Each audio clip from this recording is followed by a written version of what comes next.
अस्सलाम वालेकुम and welcome to नया दौर हेडलाइंस। मैं हसन इफ्तिखार लेकर आया हूं आपके लिए दिन भर की खास खबरें। सबसे पहली खबर जो है वो सुप्रीम कोर्ट से है, जहां चीफ जस्टिस ऑफ पाकिस्तान की सरबराही में आज फिर फुल कोर्ट ने प्रैक्टिस एंड प्रोसीजर जो बिल था पार्लियामेंट का, उसकी जो नज़रसानी अपीलें थी, उसका केस की हेयरिंग की। जस्टिस काजी फायज ईसा साहब ने जिस दिन से अपनी चीफ जस्टिस का ओहदा संभाला है, सबसे पहला केस उन्होंने इसी को लगाया, क्योंकि इससे पहले भी अप्रैल से तकरीबन पिछले चीफ जस्टिस के दौर में, जस्टिस उमर अता बंदयाल के दौर में, अप्रैल से वो किसी किस्म के जो लीगल मैटर्स थे, यानी कि कॉन्स्टिट्यूशनल मैटर्स या इस किस्म के जो कानूनी केसेस थे, उनको नहीं सुन रहे थे, सिर्फ आम नौयत के केसेस सुना करते थे। वन ऑफ द रीज़न उसकी ये थी कि वही कहते थे कि सबसे पहले ये प्रैक्टिस एंड प्रोसीजर एक्ट जो पार्लियामेंट ने बनाया है, जिसको सुप्रीम कोर्ट ने शूट डाउन कर दिया था, उसके बारे में जो केस है, उसके बारे जब तक उसकी फुल कोर्ट की समाअत नहीं हो जाती तब तक वो किसी बेंच में नहीं बैठेंगे। वन ऑफ द रीज़न उसकी ये थी कि इस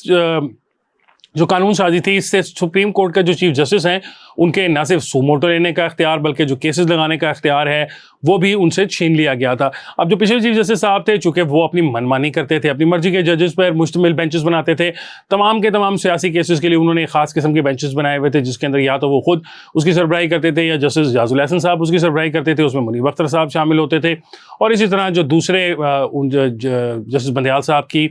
सोच से मुताबिक रखने वाले जजेस थे, उनको रखा जाता था।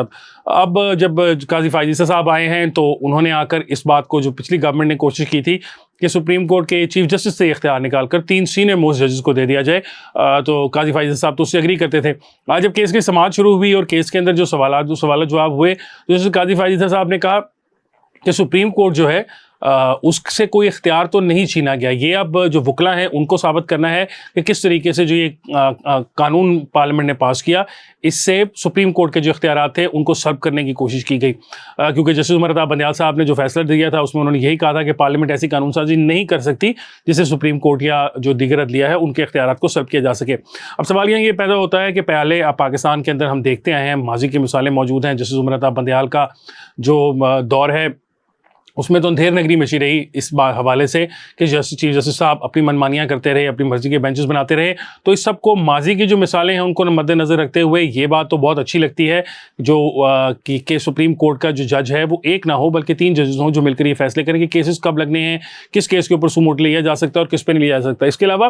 प्रैक्टिस एंड प्रोसीजर के अंदर ये भी था कि जो सुमोटो एक्शन का, यानी 184(3) के अंदर सुप्रीम कोर्ट जो है वो अपनी जुरिस्डिक्शन 184(3) की जब अप्लाई करती है, तो उसके अंदर जो केस है उसके अंदर सिर्फ रिव्यू का रह जाता है, अपील का इख्तियार नहीं होता। बाम हालात में तो आपका केस जो है वो लोअर कोर्ट से चलता है सेशन कोर्ट के ऊपर या सिविल कोर्ट के अंदर, फिर उसके बाद हाई कोर्ट में जाता है और फिर उसके बाद सुप्रीम कोर्ट में जाता है। तो 3 जगहों से गुजरकर ये केस जाता है। लेकिन 184(3) के अंदर होता यह है कि सुप्रीम कोर्ट खुद ही सुमोटो ले लेती है, केस सुनती है और फिर सजाएं अगर दे देती है या कोई फैसले कर देती है, तो जो सुप्रीम कोर्ट के वो फैसले होते हैं उनके खिलाफ लोगों को अपील का इख्तियार नहीं होता या अपील का हक नहीं होता। तो पार्लियामेंट ने वो अपील का हक भी दे दिया था। अब काजी फायज ईसा साहब जो है, आज जो सारी उन्होंने गुफ्तगू की, जो सारी उन्होंने सवाल जवाब किए, उससे ये बात बड़ी क्लियर है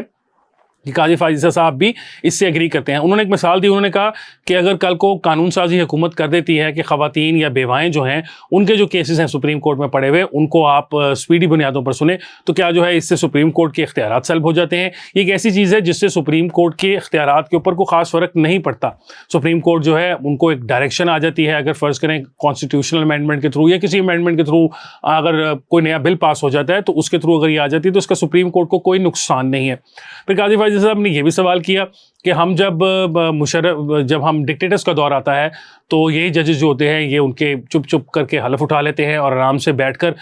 जो उन डिक्टेटर्स के अंडर काम करते हैं। लेकिन जब कोई पार्लियामान कानून साजी करता है, तो ये जजेस जो होते हैं, इनकी जो सिक्योरिटी है सारी अपनी इंस्टीट्यूशन की, वो ख़तरे में आ जाती है और ये फ़ौरन ही पार्लियामेंट पर चढ़ाई कर दौड़ते हैं। तो हम इस बात से काफ़ी हद तक अंदाज़ा लगा सकते हैं कि चीफ जस्टिस साहब और उनके जो साथी जजेस हैं, उनके जो हम ख्याल जजेस हैं, उनका इस केस के बारे में या इस सारी जो प्रोसीडिंग्स है या जो सारा कुछ है उसके बारे में ख्याल जो है वो बड़ा क्लियर है, और वो ये है कि सुप्रीम कोर्ट को भी अकाउंटेबिलिटी के किसी न किसी प्रोसेस के थ्रू गुजरना है। चाहे वो अकाउंटेबिलिटी सुप्रीम कोर्ट के अंदर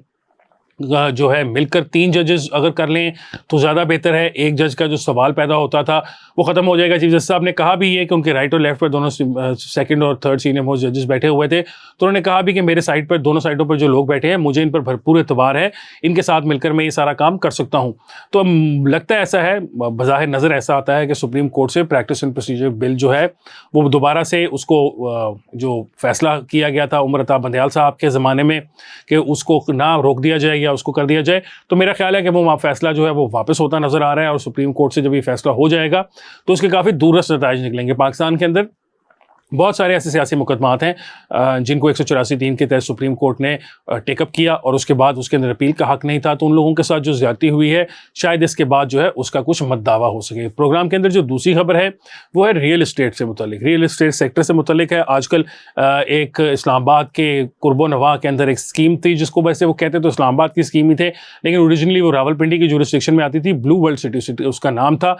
उसका काफ़ी सारा मसला चल रहा है। 2-4 दिन पहले जो है रावलपिंडी की जो RDA थी उसने ऑपरेशन भी किया और वहाँ पर उनके गेट्स और दीवारों को मस्मार भी किया गया और फिर ऑब्वियसली बताया भी गया कि जो ब्लू वर्ल्ड सिटी है वो एक गैर कानूनी स्कीम है। अब इसके अंदर मज़े की बात यह है कि ये स्कीम कल तो बनने शुरू नहीं हुई, इस स्कीम को तकरीबन 4 से 5 साल हो चुके हैं जब इसके इश्तहारात आ रहे हैं और ये स्कीम बहुत मशहूर है। आप लोगों को याद भी होगा कि इसी स्कीम की जो एडवर्टीजमेंट्स थी उसके लिए जो टर्की का मशहूर ड्रामा था उर्तुगल, उसके जो कैरेक्टर्स थे या कास्ट थी उनको भी पाकिस्तान बुलाया गया था और उन्होंने भी यहाँ आकर उनके एडवर्टीजमेंट्स जो थे वो किए थे। उसके अलावा पाकिस्तान के बहुत सारे नामवर लोग जो हैं वो उनके ब्रांड एम्बेसडर हैं। पाकिस्तान के साबिक फास्ट बॉलर जो हैं क्रिकेट टीम के अंदर हुआ करते थे, शोएब अख्तर साहब, वो भी ब्लू वर्ल्ड सिटी के ब्रांड एम्बेसडर हैं। तो ब्लू वर्ल्ड सिटी जो है कई सालों से अपने जो प्लॉट्स है वो बेच रहा था और सारा कुछ कर रहा था, लेकिन इंतज़ामिया जो है वो सोई हुई थी। एकदम ही इंतज़ामिया जो है वो जब जागी तो उसने उनके खिलाफ एक्शन लेना शुरू किया, तो अब वो अखबारों और ख़बरों की जीनत बन गई है सारी कहानी। इसके अंदर लेकिन एक मज़े की बात ये भी है कि जो ब्लू वर्ल्ड सिटी के मालकान हैं इनके खिलाफ नैब के केसेस ऑलरेडी ही चल रहे हैं। तकरीबन 1 साल डेढ़ हो चुका है कि इनके खिलाफ मुख्तलिफ केसेस हैं, नैब के भी केसेस हैं, मुख्तलिफ अदालतों में और भी केसेस हैं। और जब ये सारे केसेस इनके खिलाफ शुरू हुए और जब इनको अदालतों के चक्कर लगाने पड़े और ये सारा मामला होना शुरू हुए, तो जो ब्लू वर्ल्ड सिटी के मालकान हैं उन्होंने सोचा कि क्यों ना हम भी अपना एक न्यूज़ चैनल बना लें। तो उन्होंने पाकिस्तान के अंदर एक सुनो टेलीविजन नाम का, सुनो न्यूज़ नाम का एक टेलीविज़न चैनल खोल लिया, जिसको एक साबिक फ़ौजी अफसर हैं, जो साबिक सीनियर अफसर हैं, जनरल लेवल रैंक के आदमी हैं, वो जो है वो चैनल को चलाते हैं। अब हैरत की बात यह है कि एक ISI के साबिक अफसर जो हैं वो किस तरीके से एक न्यूज़ चैनल के अंदर चलाने की एक्सपर्टीज़ रखते हैं, ये भी हैरत वाली बात है। दुनिया भर के अंदर शायद इसको मायूब समझा जाता या इसके बारे में सवालात भी किए जाते, लेकिन चूंकि ये पाकिस्तान है और यहाँ पर ISI के बारे में वैसे ही कहा जाता है कि वो सहाफ़ियों को चलाती रहती है, तो उन्होंने सोचा ISI वाले साहब ने कि अब रिटायरमेंट के बाद क्यों ना मैं एक चैनल को भी हेड करना शुरू कर दूँ। अब मज़े की बात इसके अंदर ये है कि जो दोनों मालकान हैं ब्लू वर्ल्ड सिटी के, उनके ऊपर मुसलसल काफ़ी अरसे से केसेस चल रहे हैं, लेकिन इसके बावजूद भी वो अपना जो कंस्ट्रक्शन का काम था उनकी सोसाइटी के अंदर वो जारी था, वो उनका जो एडवर्टाइजमेंट का काम था वो जारी था, वो लोगों को प्लॉट बेची जा रहे थे। इतनी ज़मीन शायद उनके पास मौजूद भी नहीं होगी जितने वो प्लॉट्स अभी तक बेच चुके हैं। अगर आप ब्लू वर्ल्ड सिटी का मैप देखें तो आपको अंदाज़ा होगा कि वो जो है ये स्कीम ये तकरीबन इस्लामाबाद से के कुर्बो नवा से शुरू होती है और फिर चक्री तक जाके पहुंचती है। और वहाँ पर सिर्फ यही स्कीम नहीं है, और भी बहुत सारी स्कीमें हैं जिन्होंने वहाँ पर इलीगल डेवलपमेंट शुरू कर दी हुई हैं। RDA इश्तहारात देकर अपनी जिम्मेदारी से अपनी जो जिम्मेदारी है वो कंप्लीट कर लेता है। RDA का ख्याल है कि सिर्फ अखबारों में इश्तहार दे देने से और बता देने से कि ये जो स्कीम है ये गैर कानूनी है, इसमें आप प्लॉट्स ना खरीदें, उनकी जिम्मेदारी पूरी हो जाती है। लेकिन अब मसला ये है कि हुआ इस तरह है कि बहुत सारे लोग जो हैं उनके करोड़ों नहीं अरबों रुपए जो हैं वो उन प्लॉट्स के अंदर फंस चुके हैं और अब जो क्रैकडाउन शुरू हो गया है उसके बाद नई नई बातें सामने आ रही हैं। ब्लू वर्ल्ड सिटी के जो मालिक हैं उन्होंने एक प्रेस कॉन्फ्रेंस के दौरान ये दावा भी किया कि जो पिछली हुकूमत थी बुज़दार साहब की, उस्मान बुज़दार की हुकूमत में, उसमें रेवेन्यू के मामला सॉल्व करने के लिए, रेवेन्यू से कागजात लेने के लिए, ऑब्वियसली ओनर ये तो नहीं कहेगा कि रेवेन्यू के अंदर जो मामला के अंदर ख़राबी थी उसको दुरुस्त करने के लिए उस वक्त के चीफ मिनिस्टर उस्मान बुज़दार साहब ने 28 करोड़ रुपये की रकम का मुतालबा किया था। ऑब्वियसली 28 करोड़ उन्होंने मांगे थे, कुछ इन्होंने दिए ही होंगे, तो मामला जो थे वो आगे चलते रहे और उस्मान बुज़दार साहब के ज़माने में ये क्रैकडाउन इनकी सोसाइटी के ऊपर नहीं शुरू हुआ, अब शुरू हुआ है। उसके अलावा उन्होंने ये भी बताया कि जुल्फी बुखारी साहब के जो वालिद साहब हैं उन्होंने उनसे 4 करोड़ रुपए की डिमांड की थी, जिसके बारे में मैं आपको बता रहा था कि उर्तुगल की जो कास्ट थी पाकिस्तान आई थी, उस कास्ट को पाकिस्तान आने की इजाज़त दिलवाने के लिए गवर्नमेंट ऑफ पाकिस्तान से ब्लू वर्ल्ड सिटी के मालकान से 4 करोड़ रुपए की रकम का मुतालबा किया गया था। उसके अलावा इन मालिक साहब ने यह भी कहा है कि आमिर कियानी और इमरान इस्माइल साहब जो हैं वो भी वक्तन फ़वक्तन उनसे रकम का मुतालबा करते रहते थे और ये बातें तो थी पिछले दौरे हुकूमत की। क्या मौजूदा दौरे हुकूमत में भी उनसे कोई रकम का मुतालबा कर रहे हैं या नहीं, ऑब्वियसली वो उस बारे में तो कुछ नहीं कह रहे। उन्होंने आर्मी चीफ साहब से भी अपील की थी, कल उनकी एक वीडियो का 1-2 दिन पहले चलती रही है, उसके अंदर उन्होंने आर्मी चीफ साहब से भी अपील की थी कि पाकिस्तान का रियल एस्टेट जो सेक्टर है उसका गला ना घोंटा जाए और अगर इस तरह के जो इक़दाम हैं, इस तरह के जो क्रैकडाउन्स हैं, अगर ये क्रैकडाउन चलते रहेंगे तो जो पाकिस्तान के अंदर इकॉनमी है उसको काफ़ी हद तक नुकसान पहुंचेगा। अब यहाँ पे सवाल ये है कि क्या इलीगल एक्टिविटी से ही पाकिस्तान के अंदर सारी रेवेन्यू जनरेशन होनी है, और ये जो इलीगल एक्टिविटी है रियल एस्टेट सेक्टर के अंदर इसके ऊपर कोई ख़ास टैक्सेशन भी नहीं है। अगर आप अगर आप तनख्वाहदार तबके में काम करते हैं या अगर आप तनख्वाह से पैसे कमाते हैं, तो अगर आप साल में 20 लाख रुपए कमाते हैं तो उसके ऊपर जो टैक्स की शरह है, और अगर आप वही 20 लाख रुपए प्रॉपर्टी में से कमाते हैं तो उसके ऊपर जो टैक्स की शरह है उसमें ज़मीन आसमान का फ़र्क है। तो ऑब्वियसली पाकिस्तान की गवर्नमेंट को भी कोई ख़ास फ़ायदा नहीं होता। उसके अलावा एक सवाल ये भी पैदा होता है कि पाकिस्तान भर में एग्रीकल्चर लैंड्स के ऊपर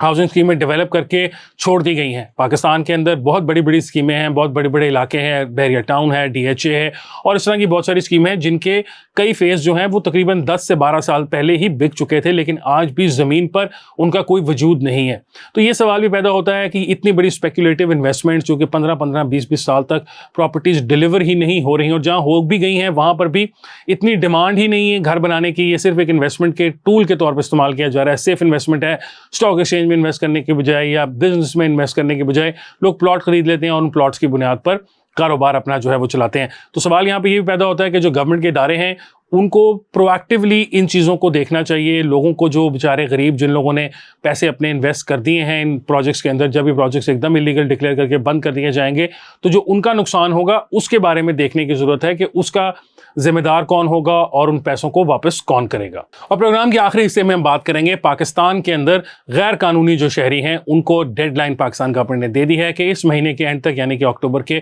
30 तारीख तक, यानी अक्टूबर की आखिरी तारीखों तक वो उनको पाकिस्तान छोड़ना है। इनमें बहुत ज़्यादा जो इलीगल इमिग्रेंट्स हैं पाकिस्तान के अंदर, या इलीगल जो लोग रह रहे हैं, उसमें बहुत बड़ी तादाद जो तकरीबन 12 से 15 लाख के करीब है, और उससे भी शायद ये इलीगल लोगों की तादाद है, वो है अफ़गानी नेशनल्स की या अफ़गान नेशनल्स की। अब यहाँ पर एक बहुत ज़्यादा इम्पॉर्टेंट बात आ रही है, और वो ये आ रही है कि पाकिस्तान के अंदर जो एथनिक डिविजन्स हैं उसकी वजह से इस मामले को बहुत ज़्यादा उछाला जा रहा है। अब पाकिस्तान के अंदर अगर आप देखें तो क्राइम से लेकर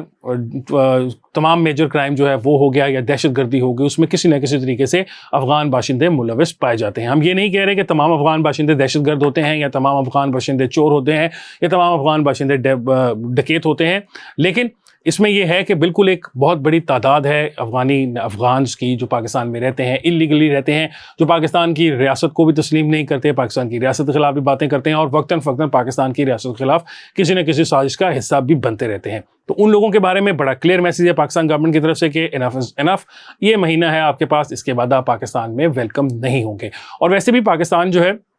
वो तकरीबन 80 की दहाई से 1980 की दहाई से बहुत ज़्यादा अफ़गान महाजरीन जो थे उनका बोझ बर्दाश्त कर रहा है। पाकिस्तान में जो लीगली अफ़गान महाजरीन हैं उनकी तादाद भी 20-22 लाख से ज़्यादा है। तो उसके अलावा जब ये इलीगल इमिग्रेंट्स भी साथ आ गए जिनके कोई डॉक्यूमेंटेशन नहीं है, इनमें बहुत सारे जो हैं उन्होंने जाली पाकिस्तानी शनाख्ती कार्ड बनवाए हुए हैं, वो पाकिस्तान की फैमिलीज़ के जो फैमिली ट्री हैं उसके अंदर पैसे देकर घुस चुके हैं। ऑब्वियसली उन्होंने ये सारा काम पाकिस्तानियों की मदद से ही किया, लेकिन फिर भी